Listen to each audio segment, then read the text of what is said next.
Hola, ¿cómo les va? Muy buenas noches. Y la presidenta anunció hoy en cadena nacional, lo había anticipado ya el jefe de gabinete más temprano, que la Argentina, el gobierno, denunció al gobierno de los Estados Unidos ante la Corte Internacional de La Haya.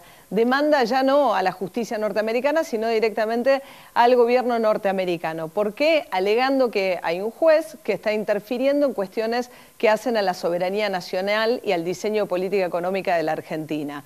Ahora hay que ver cuál será finalmente la reacción de Estados Unidos, que tiene que, en todo caso, aceptar este litigio o no.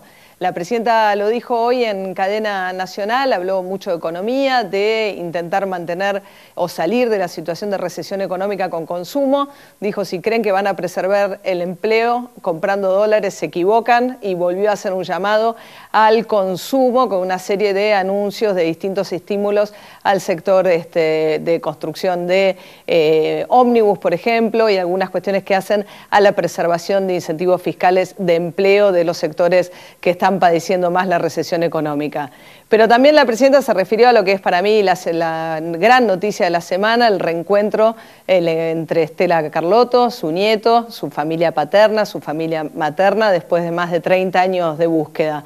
Hoy vamos a estar conversando con el jefe del equipo de antropología forense, que tuvo muchísimo que ver todo el equipo y el trabajo del equipo que conduce Luis von der Brieder, que tiene que ver con la identificación de los huesos. En este caso ni siquiera conocía la familia materna de Laura, la hija de Estela, quién era el padre de su nieto. Y gracias al trabajo del equipo y, por supuesto, la incansable búsqueda de abuelas, pudieron reconstruir esta historia que termina con la recuperación de la identidad por parte de Guido Montoya Carlotto.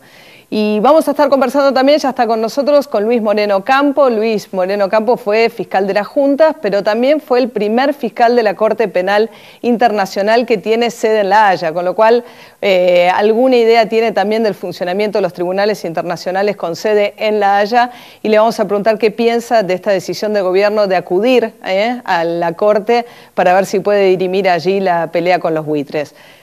20 segundos de presentación del programa y ya conversamos con Luis Moreno Campo.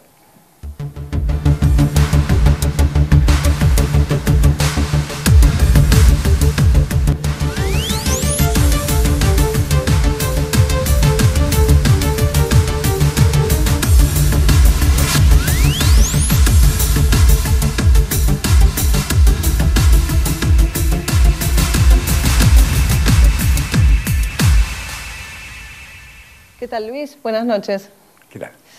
Bueno, ¿qué es la Corte Internacional de La Haya? Yo sé que, bueno, en el lugar en el que te tocó ser primer fiscal era la Corte Penal, que no es exactamente el mismo lugar al cual va a acudir el gobierno argentino, pero como para que nos familiaricemos con esta instancia internacional. La Haya es una ciudad que decidió ser la capital mundial de la justicia.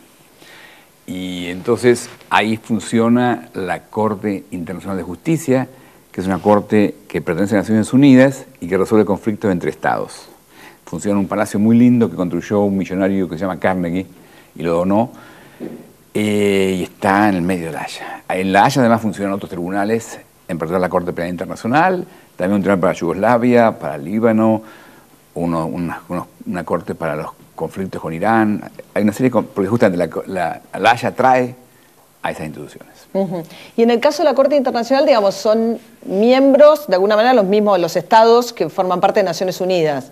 Sí, pero la Corte tiene conflictos entre estados. Lo que pasa es que, como se ve en el caso de la presidenta que presentó, los dos estados tienen que aceptar la jurisdicción. Claro. Acá vos te someten a un juez y vos no puedes negarte. En La Haya sí, ante esa Corte, en la otra parte, que en este caso Estados Unidos, tiene que aceptar.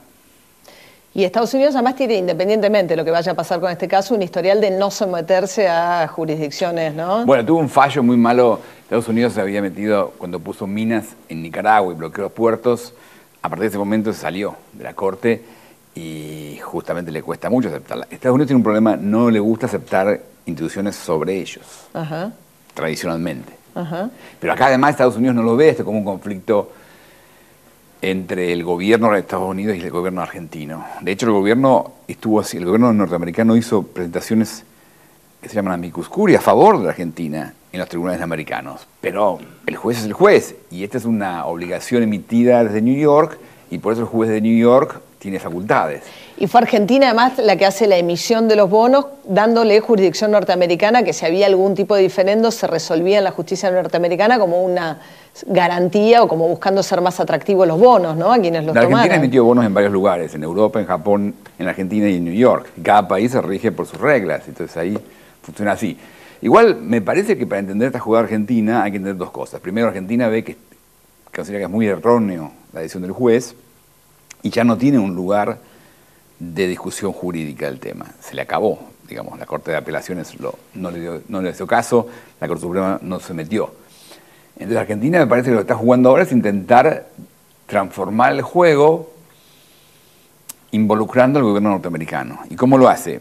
Cuando uno lee lo que Argentina presentó, Argentina reconoce que Estados Unidos puede rechazar la jurisdicción. Entonces le pide que, de acuerdo a las reglas internacionales, proponga opciones para discutirlo diplomáticamente. Entonces, me parece esto que no hay ninguna expectativa del gobierno argentino de tener un juicio en La Haya. ¿Cómo fue? Porque, por ejemplo, el caso que tenemos más fresco es cuando con el diferendo por la pastera, con el Uruguay, se dirimió en la Corte de La Haya. O sea, no se ponían de acuerdo, ¿qué pasó? Ahí hubo un tribunal con un fallo, sí. Sí, que fue Ese fue el último caso que la Argentina se llevó a la Corte de La Haya, sí. Donde los dos países, bueno, eso dice el Tratado del Río Uruguay, además, ¿no? Que si el tratado hubiese establece la jurisdicción de la Corte de La Haya. En este caso no hay un tratado, Estados Unidos tiene que aceptar. Y parece muy difícil que Estados Unidos acepte, yo no creo que vaya a aceptar, no lo va a aceptar. Pero me parece que el gobierno argentino no espera ir a un juicio. El gobierno argentino está diciendo en su presentación que invita a Estados Unidos a proponer alternativas diplomáticas en el caso que no acepte la jurisdicción de la Corte. Hoy la presidenta citó un caso de dice que ella no lo conocía, yo tampoco, la verdad, salió un artículo en un diario inglés, en el Guardian, diciendo que el presidente de los Estados Unidos, si hay un fallo que interfiera en cuestiones de política exterior para los Estados Unidos, puede decirle al juez, mire, no, usted está interfiriendo en cuestiones de política exterior, y citaba como ejemplo un caso de Bush, que según este artículo había hecho eso. Yo la verdad... Tanto en Inglaterra como en Estados Unidos, los jueces son muy respetuosos de las cuestiones de relaciones internacionales, porque sienten que eso es un tema que corresponde al poder, al gobierno, no a los jueces. Me parece que acá es distinto, porque acá lo que se trata es, el juez considera que le corresponde a él, pues es un contrato firmado en New York entre Argentina y acreedores, y él lo tiene que resolver. Pero yo insisto, Argentina no está esperando ir a un juicio en La Haya. ¿No le ves chances en La Haya? ¿O a que Estados Unidos acepte la jurisdicción? No creo que tenga... No me parece que haya una remota posibilidad de que Estados Unidos acepte. Pero lo que yo insisto es que el gobierno lo entiende, lo sabe, digamos... En la Cancillería Argentina hay abogados muy buenos. Susana Ríos Larrute es candidata a ser juez de esa corte ahora. Claro. Entonces, que fue la abogada del caso argentino con el tema de Uruguay, justamente. Sí, ella llevó el caso de la fragata Libertad. No, ella no llegó. Ella era la directora de Asuntos Jurídicos ella fue secretaria de Estado en la época de Alfonsín. Y es director de Asuntos Jurídicos. Entonces, ellos entienden muy bien la ley, por eso no son tontos. Lo que están haciendo no es esperar un juicio, lo que están haciendo es... buscar otro escenario, invitar a Estados Unidos a meterse diplomáticamente y a buscar una fórmula que resuelva el conflicto. Eso están haciendo, están buscando eso.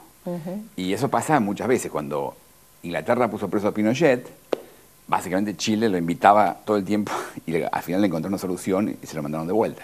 Entonces, sin violar la justicia, busca una solución. Entonces me parece que Argentina está haciendo eso. Como Argentina cree que está muy mal lo que resolvió el juez Griesa y ya no lo puede apelar, está buscando una salida distinta, invitando a Estados Unidos a que venga con una solución diplomática. Veremos qué pasa. Veremos qué pasa. Bueno, ¿qué te pasó con lo del encuentro del nieto de Estela Carlotto, habiendo sido uno de los fiscales del juicio de las juntas tantos años más tarde? No, es impresionante, ¿no? Porque la persistencia, ¿no? Y cuántas cosas pasaron para que esto ocurriera. ¿No? Porque yo me acuerdo, cuando nosotros estábamos en el juicio de las juntas, se empezaba a discutir la posibilidad de hacer estudios genéticos. Y yo, no sé si vos sabés, pero los estudios genéticos se hacían entre padres e hijos. La Argentina obligó a que los científicos trabajaran cómo hacer una conexión entre abuelos e hijos.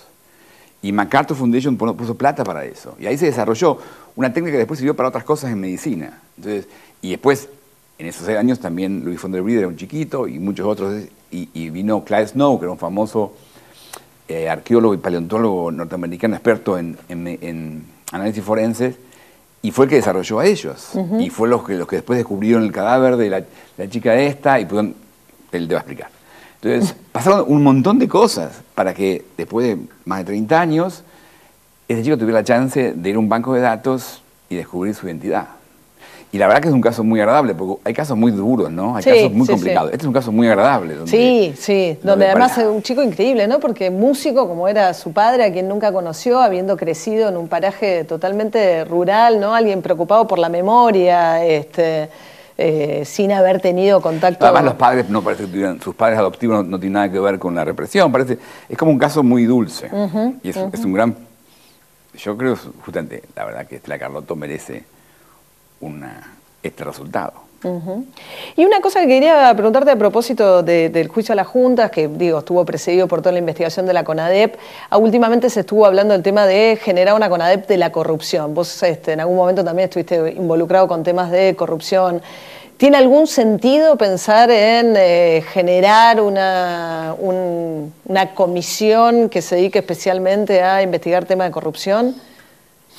Tiene sentido si los políticos hablaran. Pues la corrupción no es un tema de un caso. No resolvemos la corrupción con un caso con Vudú o con María Julia Alzogaray, hicimos casos. El problema es cómo los políticos pueden cambiar el juego y no tener que buscar esa plata o hacer plata con su poder. Ese es el tema. Entonces, basta de los partidos, hagamos una CONADEP dentro de los partidos políticos. Eso sería una buena historia. ¿Dentro de los partidos políticos? Claro. Que ellos cuenten cómo financian las campañas, cómo hacen favores, ir con los empresarios. Ahí está, basta, no hace falta muchos. Y sobre todo obligarlos a cambiar las reglas de juego. Ese es el tema. No me parece que haya una CONADEP para descubrir los crímenes. Yo creo que cualquiera que entiende el juego político en Argentina o en el mundo entiende la corrupción es el negocio del poder. Entonces, lo que hay que hacer es que los que tienen mucho poder cambien las reglas, cambien el juego. Es difícil. Luis Moreno Campo, muchísimas gracias. A vos. Bueno, enseguida hablamos con el director del equipo de antropología forense, un caso único, además un equipo que se formó aquí en la Argentina, trabaja en el mundo entero y que fue fundamental su trabajo para que finalmente Estela Carlotto pudiese encontrar a su nieto.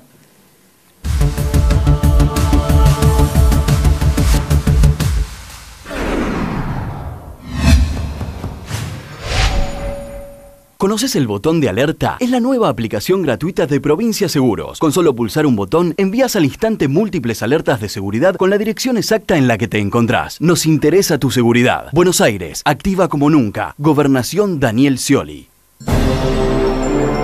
Ciruelo, el señor de los dragones, presenta Arte Dragón 2014. Del 17 de julio al 28 de septiembre, Ciudad Cultural Conex. Auspicia Vorterix. Porque dar factura es una obligación, pedirla es tu compromiso y exigirla tu derecho. Así podremos tener más unidades de pronta atención, más policías en las calles y más recursos para la educación. Buenos Aires activa como nunca. Gobernación Daniel Scioli y ARBA.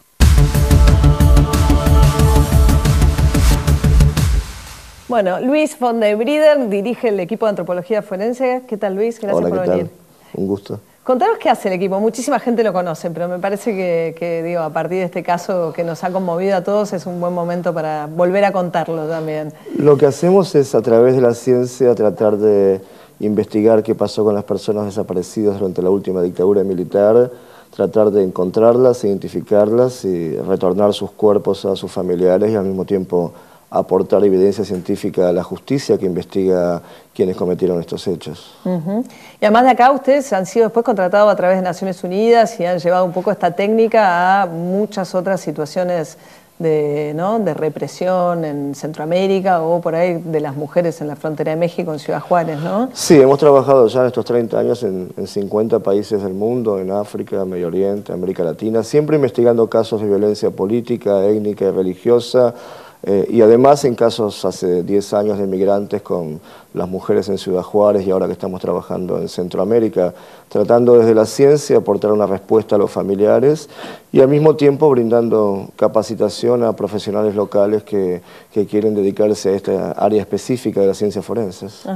Contanos cómo fue la participación que tuvieron, digamos, primero en el caso de Laura, ¿no? La hija de Estela, que, bueno, a Laura cuando la secuestran, la familia en ese momento no sabía que estaba embarazada, ¿no? Pero se entera a través de relatos de compañeras de los centros clandestinos de represión. ¿Y ustedes hicieron la identificación de los restos de Laura primero? Básicamente lo que hicimos fue en el año 1985. El doctor Clyde Snow, un antropólogo forense que vino a la Argentina en el grupo de gente que viene junto también con científicos para trabajar en el tema de los datos genéticos, de la información genética, él se quedó a formarnos y Estela Carlotto le pide si él podía analizar, exhumar y analizar el cuerpo de Laura Carlotto. Entonces bajo su dirección hicimos la exhumación del cuerpo. Ella lo había recibido en un féretro. Claro, porque fue un caso inusual para lo que era la dictadura, ¿no? Que le habían dado el cuerpo. Le habían dado el cuerpo, pero quería saber cómo había muerto porque no había podido tener certeza, y también si había marcas que dieran indicaciones que podía haber dado a luz. Entonces bajo la dirección del doctor Snow, él analizó los restos. Nosotros recién estábamos comenzando y pudimos comprobar cómo había muerto y también ver unas marcas que en la zona de la pelvis en un embarazo a término, lo que le permitió a Snow decirle a Estela que era abuela, que había nacido un niño. Esa fue nuestra primera intervención en relación específicamente con la familia de Carlotto. De Carlotto, y que ellos además no sabían quién era el padre, ¿no? No se sabía, había siempre una información que tenía un compañero, Laura, y en el año 2006, parte de las investigaciones que hacemos a pedido de diferentes tribunales, en el cementerio de Berazategui exhumamos una serie de sepulturas que tenían cuerpos NN, que correspondían a personas desaparecidas. ¿Que ustedes sabían la ubicación en Berazategui, digamos, cómo llegan? A través del estudio de los libros de ingresos de cuerpos a los cementerios, de actas de defunción, una investigación que hacemos siempre con documentos que produjo el Estado en esos años administrativos, encontramos una serie de sepulturas. Exhumamos el cuerpo en el 2006 a pedido de la Cámara Federal y no sabíamos quién era la persona. Años después comenzamos una campaña masiva llamada Identificación de Personas Desaparecidas en América Latina, que tenía que ver con la recolección de muestras de sangre de forma masiva. En el medio de esa campaña... De familiares de personas víctimas desaparecidas durante la dictadura en el país. En esa campaña, voluntariamente los familiares se acercan todavía a dar sus muestras, y la familia de Oscar Montoya, su padre, su madre y su hermano, dieron las muestras. Esto se incorporó a nuestro banco genético, y haciendo los cruces en el 2009, además de los análisis antropológicos, se pudo comprobar que correspondía a Oscar Montoya. Se informó al tribunal, se hizo el informe pericial y se restituyeron los restos, pero no había forma... A la familia en el sur. A la familia del sur, claro, pero no había forma de asociarlo con el nieto Laura, que estaban buscando.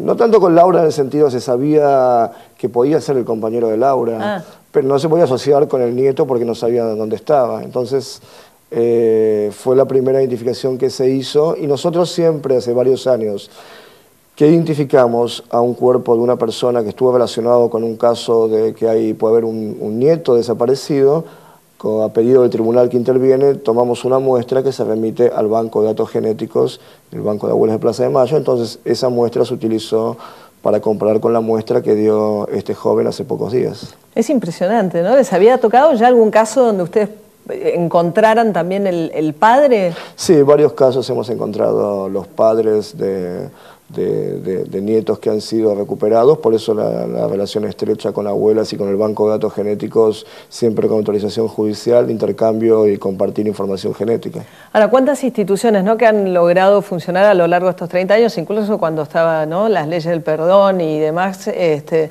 equipo de antropología forense, el trabajo de abuelas, el Banco de Datos Genéticos, todo eso se conjuga para que 30 y pico años más tarde todavía... Porque pensaba por ahí, el nieto de Estela Carlotto tiene 36 años, sus padres cuando los matan tenían 20 y pico, o sea que ella prácticamente vivió más del doble y tiene una vida armada con relación, ¿no?, a lo que eran sus padres. Sí, yo creo que esto, siempre lo decimos, es una tarea colectiva de muchas organizaciones, mucha gente de la sociedad civil y del Estado argentino, especialmente en los últimos 10 años. No es fruto solamente de una organización y de una persona, y creo que si la sociedad argentina hoy somos un ejemplo en cuanto a verdad, memoria y justicia, tiene que ver con un trabajo de 30 años de muchísima gente y muchas organizaciones. Claro. Y algo que me llamó la atención y que muestra también, uno piensa por ahí tantos años después, si todavía hay gente que se va a presentar y demás, ¿no? Y aparentemente, por lo que se sabe, supongo que después en algún momento él mismo lo contará, el nieto de Estela se presenta o se decide a tomarse la muestra, alentado por lo que fue la última campaña con la selección argentina, llamando a los que tuvieran sospechas a hacerse un ADN, ¿no? Y ustedes, a su vez, continúan también con el pedido. Parece que ahora estallaron los teléfonos de abuelas con gente ofreciéndose a dar muestras, ¿no? Sí, yo creo que es la decisión, por lo que nos dicen los familiares, es algo muy personal. No hay un momento ni cuándo acercarse a buscar información, es algo que le surge a la persona motivado por diferentes razones, y creo que el impacto que va a tener esta identificación, como tiene muchas, es que la gente, en el caso de los jóvenes que todavía dudan de su identidad, se acerquen a investigar, y también muchos familiares que todavía no han dado su muestra de sangre también se acerquen a los bancos. ¿Ustedes dónde toman esas muestras, Luis? Por ahí si hay alguien... El Estado Nacional ha puesto a nuestra disposición de este proyecto 63 hospitales en todo el país, en los bancos de sangre, donde los familiares, luego de comunicarse o con nosotros o con la Secretaría de Derechos Humanos de la Nación o de las provincias, especialmente la provincia de Buenos Aires, se remiten ahí. Esto es totalmente gratuito y confidencial. Esto se incorpora a una gran base de datos donde la información se va cruzando con los 700 cuerpos que hemos recuperado y todavía no están identificados en los últimos 30 años de cementerios de muchas partes del país. ¿Cuántos cuerpos? En total recuperamos 1.200 cuerpos, unos 620 ya han sido identificados y restituidos a sus familiares, quedan unos 700 y seguimos recuperando cuerpos que aún no han podido ser identificados. Nuestro banco de datos tiene 9.000 muestras de familiares. O sea, ustedes no pueden porque te faltan los familiares, digamos. Hay familiares que, si bien la identificación no es solamente genética, es un análisis antropológico, médico de los restos, la genética cumple un rol fundamental en estos casos. Nosotros tenemos unas 9.000 muestras hasta el día de hoy, faltan muchos familiares que se acerquen. Esto no es garantía que se van a identificar los cuerpos, pero sí es el esfuerzo más importante que se ha hecho en la Argentina para poder identificarlos. ¿Y hasta qué grado, digamos, tienen que ser los padres, pueden ser primos, tíos, porque ya además muchos de los padres son mayores? Son mayores, sí. Los padres son los que biológicamente están más cercanos, son los mejores, hermanos, hijos.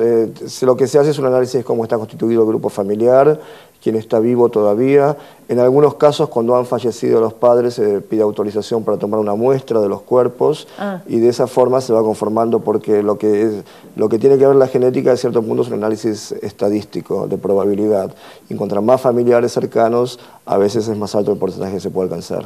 La escuchaba a Estela decir que cuando pasara todo esto, que días que le tocan más como abuela que como titular de Abuelas de Plaza de Mayo, faltan un montón de nietos por buscar todavía. Me da la sensación, escuchándote, que a ustedes les pasa un poco lo mismo, que les faltan todavía muchos cuerpos por identificar, ¿no? Faltan muchos cuerpos por identificar, y queremos... La desesperación que a veces uno tiene es que los familiares, los mayores, se van muriendo. Es muy terrible tener que morirse sin saber qué pasó con su ser querido, poder tener información. Entonces, por eso esta campaña y el trabajo de abuelas es tan importante. Bueno, felicitaciones, Luis, por este trabajo tan duro, que bueno, pero que me imagino cuando se producen este tipo de casos con tanta alegría, resultan muy gratificantes, ¿no? Y es el momento para nosotros más importante, donde, si bien podemos dar un poco de paz y un poco de certeza, no es un momento alegre en nuestro caso, porque nosotros no encontramos a personas vivas, sino personas que ya están muertas, pero por lo menos ayudar a mitigar un poco tantos años de dolor, angustia e incertidumbre. Además lo hacen en el mundo entero, así que es un ejemplo este equipo de antropología argentino. Muchísimas gracias, Luis. No, gracias a vos. Bueno, una tanda y enseguida vamos a hablar con Mariano Recalde, titular de Aerolíneas Argentinas. Se han cumplido estos días 6 años desde que se produjo la estatización de Aerolíneas Argentinas, 5 de la gestión de Recalde al frente de la compañía aérea argentina. Mucho para discutir. Después de la tanda, ya venimos.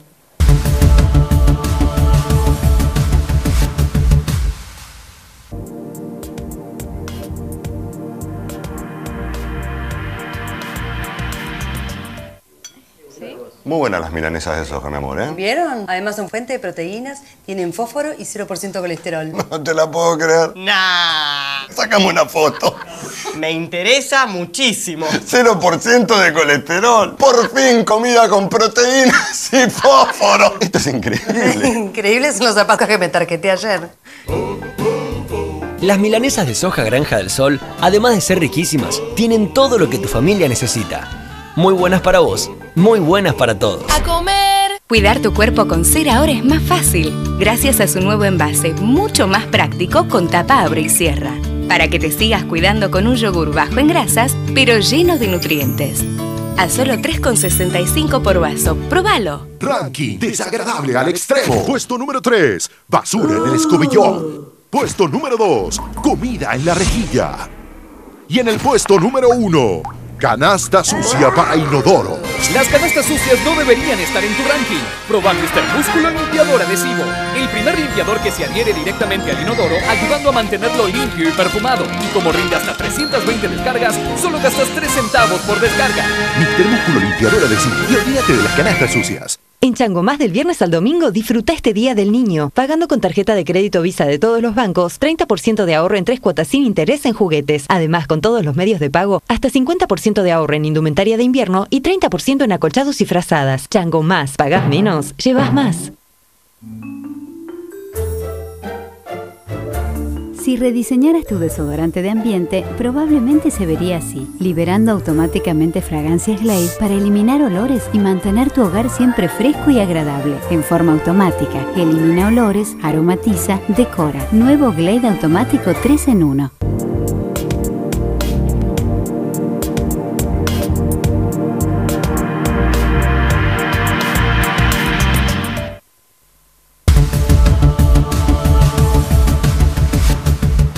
Bueno, estamos con Mariano Recalde, presidente de Aerolíneas Argentinas. ¿Qué tal? Hola. ¿Y de Austral también? Y de Austral, y de Aerohandling, y de Jetpack, y de Optar Viajes, que es la agencia de viajes de Aerolíneas. Ajá. Que es todo un grupo... Es un grupo de empresas que se estatizó en el año 2008. De lo cual se están cumpliendo ahora 6 años, ¿no? 6 por años estos de días. estatización y 5 años que estoy yo al frente de la gestión. Ahora, una de las promesas incumplidas, ¿no?, en este proceso tiene que ver con el famoso déficit, ¿no? Y la promesa de que en el 2012 iban a terminar con el déficit de Aerolíneas. Nadie prometió. Nosotros... Aquel famoso plan de negocios de elaboramos Axel Kicillof, un que plan era, ¿no?, de negocios en el año 2009, lo presentamos en el Congreso a fines de 2009. Era un plan de negocios de 5 años, que a fin de año va a cumplir esa primera etapa, ya está actualizado hasta el 2020. Que tiene proyecciones económicas, pero proyecciones operativas, proyecciones comerciales, que tiene metas. Es un plan. Obviamente es muy difícil cumplirlo a rajatabla, el plan que uno se plantea, vender la cantidad de pasajes que uno pretende, que el precio de los combustibles se mantenga como uno previó, que las paritarias vayan moviéndose de acuerdo a las previsiones. Son proyecciones económicas, pero que la verdad se cumplieron muchísimo, a pesar de dificultades, de imprevistos que no estaban contemplados en el plan. Y los más importantes, que para nosotros no son las económicas, sino que son las metas que tienen que ver con el servicio, que tienen que ver con la recuperación de la conectividad, que eran las metas que planteaba la ley de expropiación. La ley de expropiación no dice, declárese de utilidad pública para hacer una empresa rentable y darle plata al Estado. Los diputados y los senadores que decidieron recuperar Aerolíneas Argentinas, en la ley dijeron, declárase de interés público, de utilidad pública esta empresa, exprópiese para garantizar el servicio público y para mantener los puestos de trabajo. Esas dos metas se fueron cumpliendo. Sobre todo, la más difícil era volver a garantizar un servicio público que no funcionaba en el 2008, 2009. No había vuelos y los pocos vuelos que había funcionaban mal. Hoy tenemos una flota renovada, hoy tenemos una conectividad con todo el país como no teníamos desde hacía 25 años. No, digo, a largo o a mediano plazo tiene que ver, me imagino, digamos, yo creo por lo menos el tema del déficit, cuánto invierte el Estado en qué, fundamentalmente, digamos, si el Estado Nacional va a subsidiar, o porque es un subsidio a Aerolíneas, en 2013 y hay cierto cataflorismo en esto, porque por un lado algunos se quejan que el Estado no se preocupa y no invierte en el transporte ferroviario, que no invierte. Bueno, pero eso es una buena pregunta. Y cuando invierte, cuando decide ocuparse de un problema que no está resuelto, que los privados no resuelven, como pasaba con el transporte aéreo, dicen, pero gasta mucho.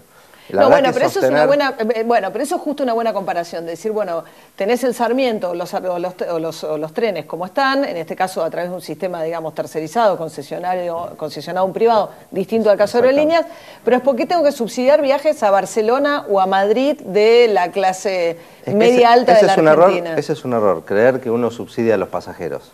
Y otra vez el cataflorismo. Por un lado, algunos creen erróneamente que subsidiamos pasajeros, y por otro lado se quejan cuando están muy caros los pasajes, por ejemplo en el Mundial. En el Mundial. Lo que hace Aerolíneas Argentinas, lo que hace el Estado, es subsidiar fundamentalmente el empleo de más que tiene Aerolíneas Argentinas. Y lo que hace con su presupuesto, Porque hay más empleados de los que necesitan. De los que necesitarían para funcionar con la cantidad de aviones que hoy tiene. ¿Y por qué? Porque es la empresa que le damos, no armamos una empresa de cero, le damos una empresa con muchísimas dificultades, con pocos aviones, con muchísimos Pero, por ejemplo, empleados. en el 2013 el déficit fue de 247 millones de dólares, ¿no? Aproximadamente. Aproximadamente. Sí. Es más de $500 millones por día de déficit de aerolíneas. Es una manera de verlo, yo te voy a contar. Sí. En el 2009, cuando el Estado se hizo cargo, para que funcione ese servicio público que andaba poquito y mal, aportaba el 0,73% del presupuesto nacional. Las partidas presupuestarias eran el 0,73% de la torta. En el año 2013, volando el doble, transportando el doble de pasajeros, llegando a muchas más ciudades, llegando a destinos donde no llegamos, el aporte es menos de la mitad, 0,37% del presupuesto. Pero ¿cuáles son las rutas deficitarias? Digamos, las rutas que pierden dinero a aerolíneas, ¿son las internacionales o son las locales? Porque uno puede decir, bueno, la función de aerolíneas en todo caso es una conectividad del país. Todas las rutas aportan ingresos para cubrir los enormes costos que tiene el transporte aéreo y particularmente el transporte aéreo en Argentina con las características de aerolíneas argentinas. No solamente la gran cantidad de personal, sino la enormidad de destinos, muchos a donde vamos con pocas frecuencias, pero que hay que tener una estructura. En ciudades como La Rioja, Catamarca, Santa Rosa, 36 destinos dentro del país. ¿Pero no son más deficitarias las internacionales? No, es difícil medirlo por ruta. Yo prefiero hablar de la cantidad de pasajes que tenemos que vender para cubrir los costos que tiene hoy Aerolíneas Argentinas, que principalmente son personal y combustible. Eso explica prácticamente el 80% de... ¿Cuánto personal tiene Aerolíneas? 11.000 empleados. Y para que te des una idea. Pero si lo comparamos con LAN, digamos, que más o menos la competidora dentro de lo que es el mercado... No es comparable, no es comparable. ¿Pero qué querés comparar? No, bueno, porque una de las cosas que había dicho la presidenta en un momento era que no hay líneas aéreas que no sean deficitarias. Pero yo tengo entendido que sí, según IATA, hay muchas líneas aéreas en el mundo que son deficitarias. Es que el transporte aéreo en el mundo es deficitario. Y el informe de IATA explica que el promedio está con rentabilidad negativa. Hay algunas pero tenés que ganan Aeroméxico, Avianca, Copa Airlines, LAN, Delta. Hay algunas que, así como nombraste esas, las competidoras u otras de esos mismos países pierden plata. Hay algunas que ganan un poquitito, la rentabilidad es muy baja en esta industria, y hay otras que pierden. Y casi todas tienen alguna ayuda del Estado, privadas y públicas, de la Argentina y del resto del mundo. Pero, digo, es difícil de comparar, porque Aerolíneas Argentinas es una empresa que llega a 36 destinos, como te decía, dentro de la Argentina, que vuelve a conectar todas las provincias, aunque tenga poquitos pasajeros, y no se justifique tener una base o una escala con solamente un vuelo diario, desde el punto de vista de la rentabilidad exclusivamente. Pero desde el punto de vista del servicio público que tiene que prestar el Estado, nosotros entendemos que sí. De la misma manera que el ferrocarril, cuando dejó de ir o de pasar por determinados pueblos, los pueblos fueron muriéndose, con el avión pasa lo mismo. Y el avión, cuando llega a una ciudad, no es que uno subsidia al pasajero. Los que más festejaban este fin de semana, cuando fuimos a inaugurar una nueva ruta a Iguazú, que viene de Córdoba, Rosario, Iguazú, no eran los pasajeros o los turistas, eran los habitantes de Iguazú, los mozos, los hoteleros, los gastronómicos, los que venden artesanías. Lo mismo pasa en Jujuy. Cuando llega el avión, llega mucha vida. Es un buen ejemplo el tren, porque un poco como está la estructura de trenes, no solamente en el conurbano, sino en todo el país, y el tren no funciona, digamos, en todo el país. La cuestión es, ¿vale la pena invertir todo esto en aviones o sería más razonable hacer carreteras o trenes? El Estado puesto en la disyuntiva de decir, bueno, voy a invertir... ¿Por qué? Pero igual creo que en nuestro país, que es el octavo más grande del planeta, el transporte aéreo es fundamental. Volver a haber recuperado el transporte aéreo en la Argentina fue una decisión estratégica que tomó la presidenta y que creo que le ha dado muchísimos resultados a la economía del país.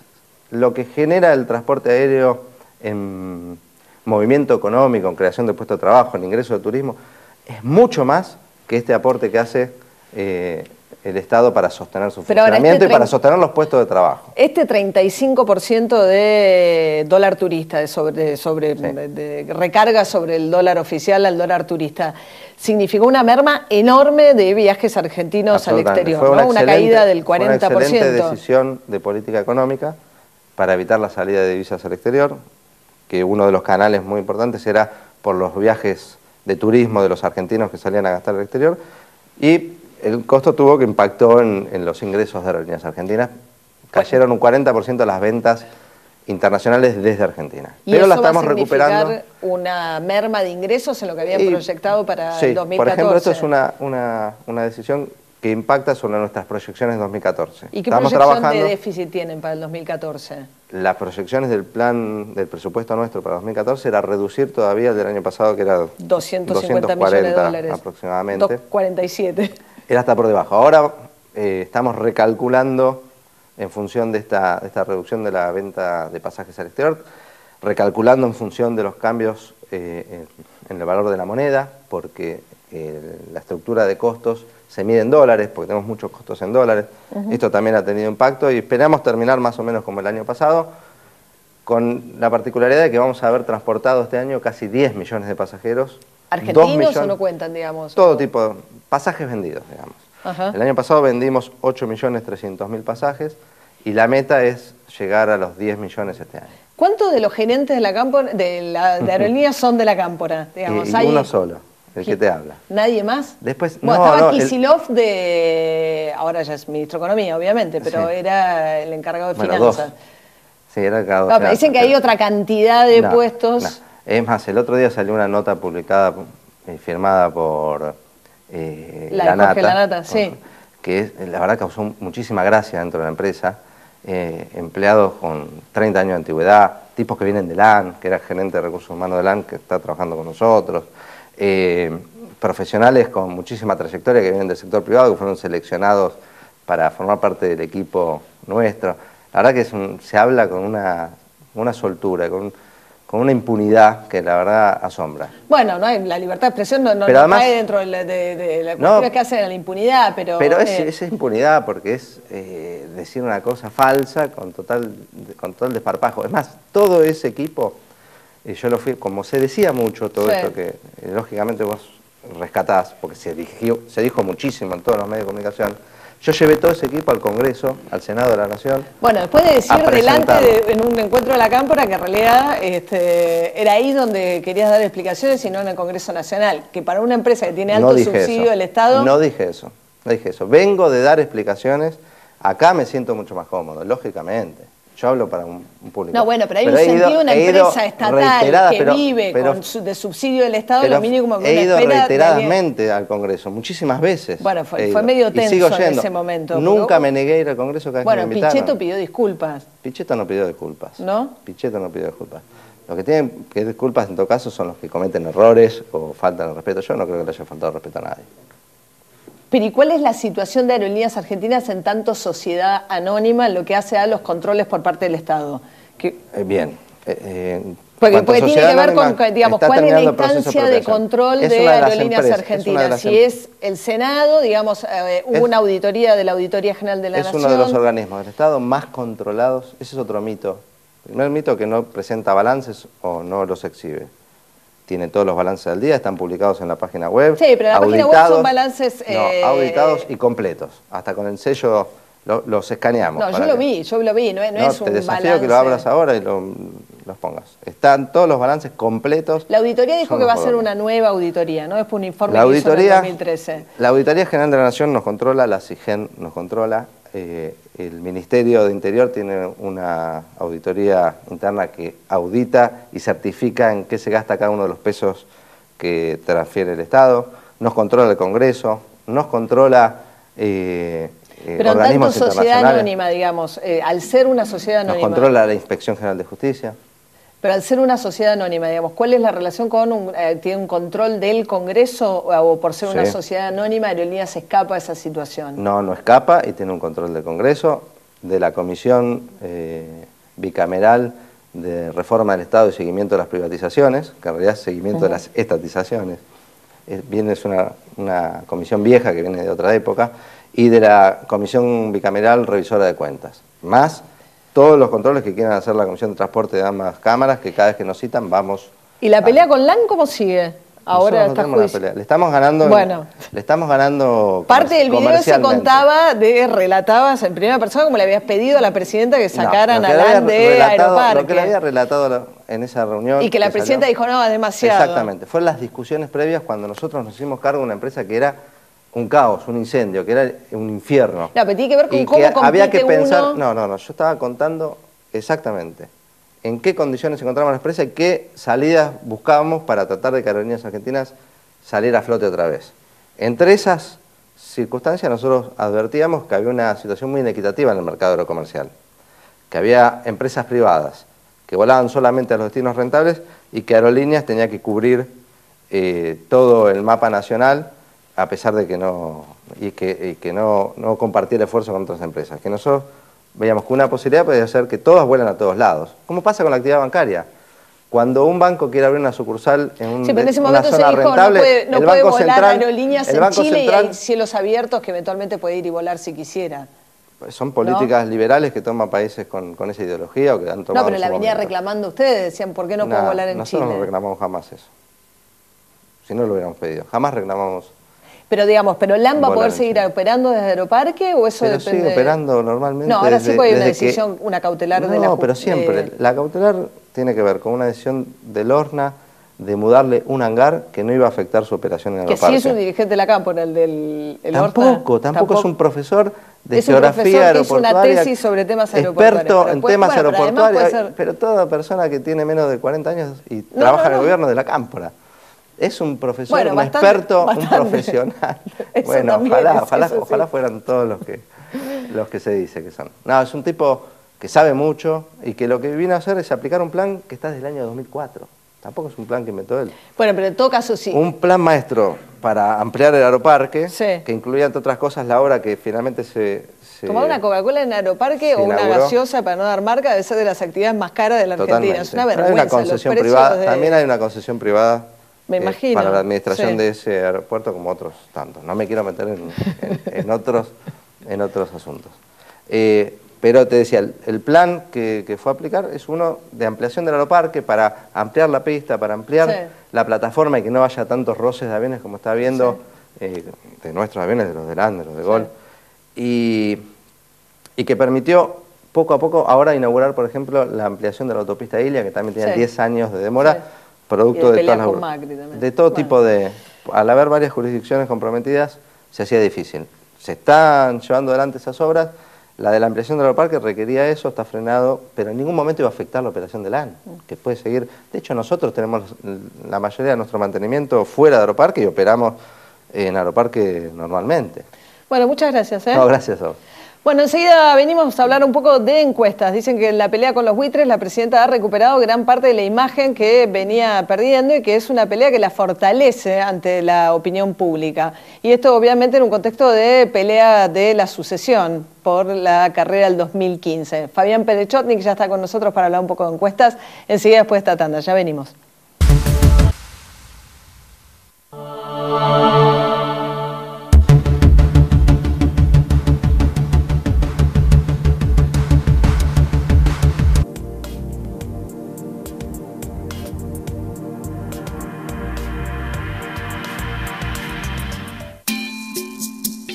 ¿Cómo hacemos para hacer siempre un Finlandia más rico que otro? Combinamos sabores que ya sabemos que te van a gustar. Nuevo Finlandia Light, panceta y cebolla caramelizada. Yo te avisé. La puerta más segura ahora es Más Segura, única con el revolucionario sistema antientradera. Pentágono, siempre un paso adelante de los ladrones. Por su seguridad y la de su familia, téngala ya. Puertas Pentágono, más duras que la realidad. Hola, soy la mamá de Pedrito. ¡Ay, hola! ¿Me contó que les contaste un cuento de terror abajo de la cama? Sí. ¿Y jugaron a la pelota en el baño? Sí, también. Divina. Igual quédate tranquila, que desinfecto con Lisoform. Y además de limpiar, cuido a toda mi familia. Lisoform. Desinfecta lo que no ves, cuida a los que querés. Descubrí Lisoform Floral, la nueva fragancia en desinfección. Si sufrís de pie de atleta, tengo algo para vos. Empecid Pie tiene una fórmula de doble acción. Contiene lidocaína y antimicótico. Por eso alivia, al mismo tiempo que ataca. La lidocaína alivia de inmediato los síntomas de ardor y picazón, mientras que el efectivo antimicótico ataca al hongo. En vez de tratar solo los síntomas o la causa, puedes tratar rápidamente los dos. Empecid Pie de Bayer. Alivia los síntomas. Ataca la causa. Si es Bayer es bueno. Glade Aceites Naturales presenta Currículum del Hogar. Casa familiar. Doctorada en familias numerosas. Primer departamento. Disponibilidad para la conversación full time. Distintas y únicas. Así son las casas. Como Glade Aceites Naturales, que contiene 100% fragancia y la más amplia variedad que mejor va con tu hogar. Elegí la tuya.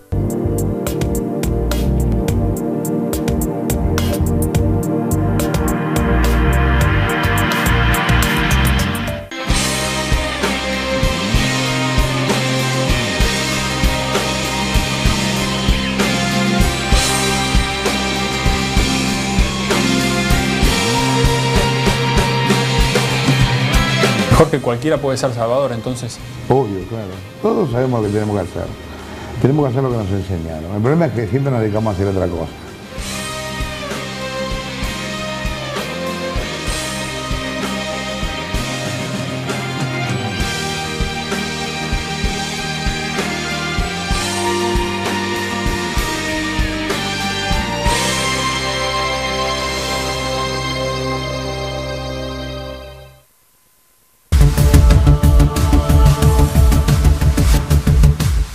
Bueno, estamos con Fabián Perechotnik, director de Poliarquía Consultores. ¿Cómo andas, Fabián? Hola María, buenas noches, ¿qué tal? Muy bien. Patria o buitres, ¿es cierto que esto es una pelea que en términos de opinión pública y aún en un contexto de recesión económica fortalece la imagen de la presidenta?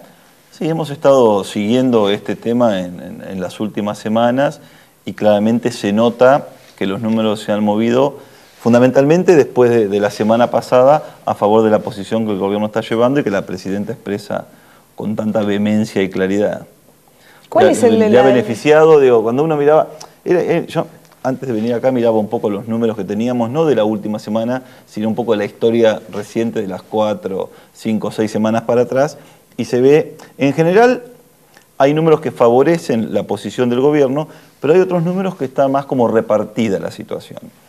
Ahora, en términos del discurso que el gobierno tiene, el discurso que la presidenta expresa, en las últimas semanas se ha consolidado el apoyo a la posición que el gobierno tiene. Pero cuando uno investiga un poquito más a fondo, le pregunta a la gente un poquito más en detalle, en primer lugar es un tema complejo, el tema que estamos analizando. Todos hablamos de holdouts, de fondos, de la RUFO, de cosas que en realidad son complicadísimas, sí, claro, y que si uno investiga más en detalle, no sé si estamos todos en condiciones de opinar con tanta tranquilidad. Entonces, en primer lugar, es un tema complejo para los especialistas y mucho más para la opinión pública en general. Creo que la presidenta transmite la posición del gobierno con cierta claridad y toma algunas banderas que en general han dado resultados y que otra vez le vuelven a dar resultados.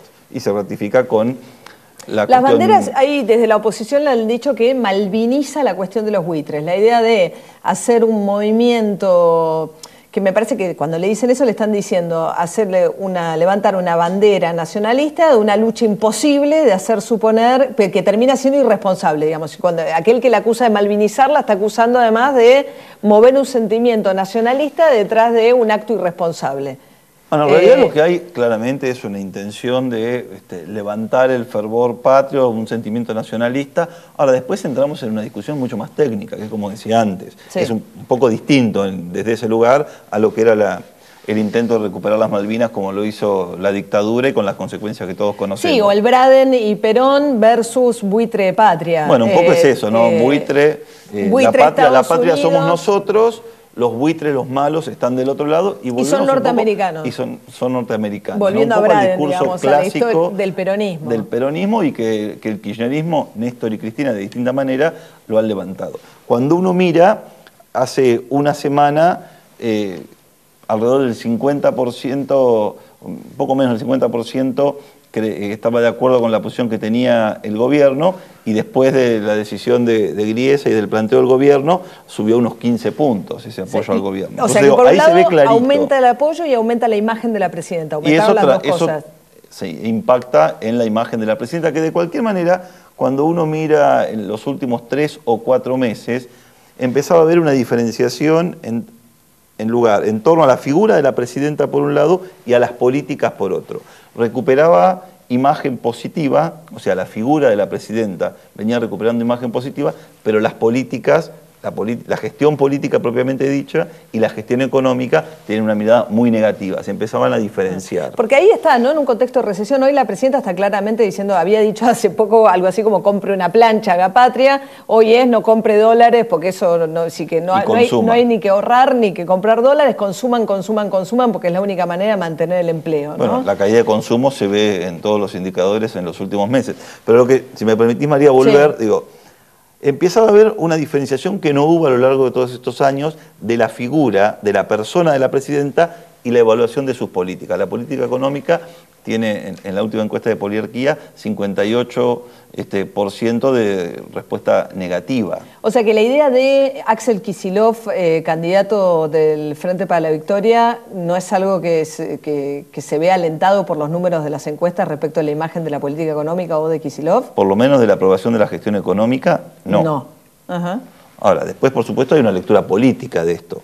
Y es entendible desde el lugar del gobierno, de la presidenta, que intente potenciar detrás de su discurso una figura que encarna esta posición que se está llevando hoy con los holdouts, ¿no? Esa figura claramente es Axel Kicillof. Pero Axel Kicillof es una figura que tenía hasta hace, vamos a ver, esta semana estamos midiendo otra vez qué es lo que pasa, porque vos sabés que la opinión pública no reacciona inmediatamente, salvo a sucesos muy fuertes. Esta cuestión a la presidenta sí le impactó positivamente, le subió un par de puntos, pero después el resto del contexto hay que analizarlo con más tranquilidad. Ahora, Axel Kicillof tenía bajo nivel de conocimiento y una imagen negativa alta antes de esta situación. Veremos cómo se resuelve. ¿Y qué pasa con la oposición? ¿Qué foto hay hoy con todo lo cambiante que son las encuestas? Pero digamos, ¿qué tendencias se advierten como para...?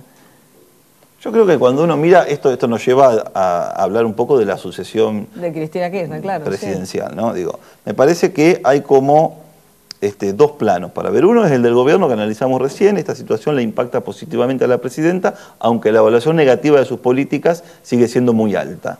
La presidenta ha recuperado imagen positiva, pero la evaluación de su política no. ¿Tiene un núcleo duro kirchnerista sí, del 25? Sí, se va fluctuando. Que no es poca 25, cosa, después de 12 30. Años.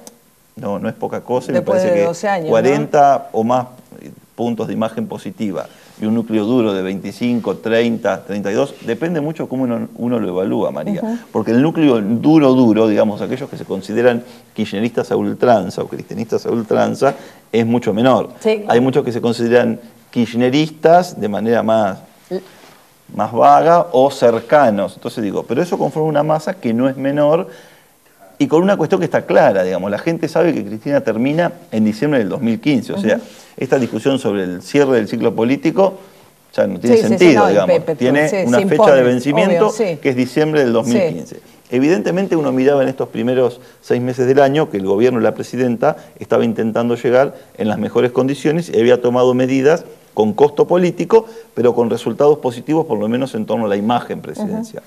Ahora tenemos una incógnita de cómo sigue eso. Claro. ¿Cómo está la oposición en este escenario? Cuando uno mira, vos tenés un cuadro tenés como un cuadrante, ¿no? del sistema político en general. Tenés el oficialismo con una candidatura muy fuerte y muy instalada de Daniel Scioli, que es quien más mide, y Florencio Randazzo mucho más abajo, con un crecimiento importante, pero por ahora... Debajo de Scioli. Bastante debajo de Daniel Scioli. En el otro cuadro lo tenés a Sergio Massa, que tiene un nivel de posicionamiento muy interesante, ya expresando una postura opositora, después del resultado de Provincia de Buenos Aires de la elección del año pasado, que ha perdido varios puntos con relación a las mediciones posteriores al resultado, pero bueno, claramente las mediciones posteriores al resultado lo ubicaban en un techo. Sí, pero no ha logrado crecer. Estamos viendo el ajuste que se da, pero de cualquier manera sigue teniendo un posicionamiento interesante. Mauricio Macri, en el otro cuadro, en un crecimiento importante. Importante. Un crecimiento importante. Y por el otro lado, el Frente UNEN... Que ahí es más difícil porque al tener muchos candidatos no sabes si se subestima o no digo, sin entrar en estos números, porque hay como una discusión, María, si 23, 24, 25... Digo, en general tenés, y si se suma tenés 4 espacios políticos que tienen 20 y tanto. Realmente Scioli encabeza el del oficialismo hoy, Massa es el único referente de ese espacio, Macri viene creciendo y UNEN tiene 3 o 4 candidatos. Entonces, hoy tenés una situación de bastante paridad, con diferencias, como dijimos siempre, pero de bastante paridad en el escenario político. Y está muy abierto. Muy abierto, porque además, bueno, en este escenario es un escenario de balotaje, y de estos 4, ¿cuáles 2 pasarían a la segunda vuelta? Eventualmente es una... Nada. A mí me parece interesantísimo el tema del balotaje, porque nunca hubo en la Argentina, desde la Constitución del 94, que se instaló la figura del balotaje, nunca fuimos a un balotaje. No, porque tendría que haber habido Menem Kirchner y se bajó Menem, claro. Menem se bajó, Kirchner era consagrado presidente y después se ganó en primera vuelta. Uno debería pensar, ya hemos aprendido que en Argentina falta bastante para llegar al proceso electoral propiamente dicho, pero hoy nos marca el escenario político que iríamos a una segunda vuelta. Y está muy abierto cómo se van a comportar los dirigentes, porque van a estar obligados a una negociación a cara descubierta, los candidatos, y cómo la gente va a tomar eso. Bueno, Fabián Perechotti, muchísimas gracias. No, lo gracioso soy yo, como siempre. Última tanda, ya venimos.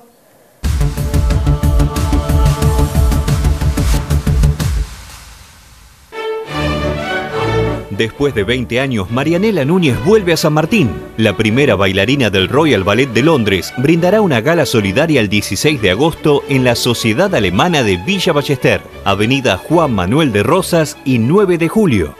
Vení a disfrutar con toda tu familia de una de las mejores bailarinas clásicas del mundo en un espectáculo de nivel internacional. Entrada libre y gratuita. Organiza Municipalidad de San Martín.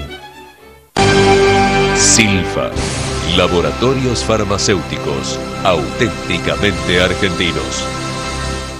Crecer es brindar oportunidades.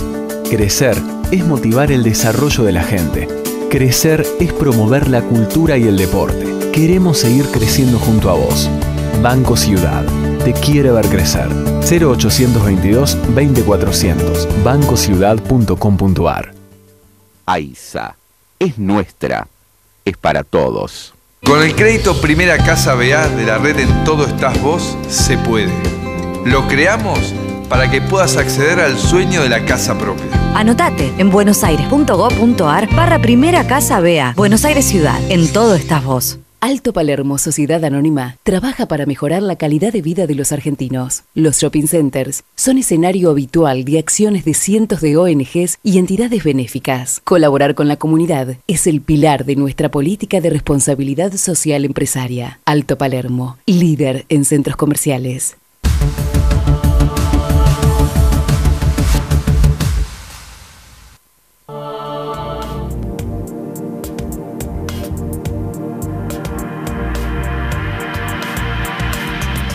Veamos al isopista macho, especie letal contra las micropartículas que afectan su LED TV, su Play y su amado control remoto. Deja de ser una especie rara y evoluciona con Blem Superficies Delicadas y Electrónicos, que limpia sin rayar ni dañar electrónicos, vidrio y acero inoxidable. Usa Blem Superficies Delicadas y Electrónicos. Hay algo fascinante en las películas, la capacidad de acortar el tiempo. Los que buscamos esa misma rapidez para recuperarnos de los síntomas gripales, elegimos Tapsin Plus Rápida Acción. Sus cápsulas blandas los alivian rápidamente. Tapsin Plus Rápida Acción, efectividad en menos tiempo. Ranking desagradable al extremo. Puesto número 3, basura en el escobillón. Puesto número 2, comida en la rejilla. Y en el puesto número 1, canasta sucia para inodoro. Las canastas sucias no deberían estar en tu ranking. Proba Mr. Músculo Limpiador Adhesivo. El primer limpiador que se adhiere directamente al inodoro, ayudando a mantenerlo limpio y perfumado. Y como rinde hasta 320 descargas, solo gastas 3 centavos por descarga. Mr. Músculo Limpiador Adhesivo. Y olvídate de las canastas sucias. En Chango Más del viernes al domingo disfruta este Día del Niño. Pagando con tarjeta de crédito Visa de todos los bancos, 30% de ahorro en 3 cuotas sin interés en juguetes. Además, con todos los medios de pago, hasta 50% de ahorro en indumentaria de invierno y 30% en acolchados y frazadas. Chango Más. Pagás menos, llevas más. Déjate llevar por el maravilloso mundo de las fragancias de Glade, donde la tentación de moras te seduce y el bosque encantado te atrae. Deja que te transporten desde tu hogar con las nuevas fragancias de edición limitada de Glade.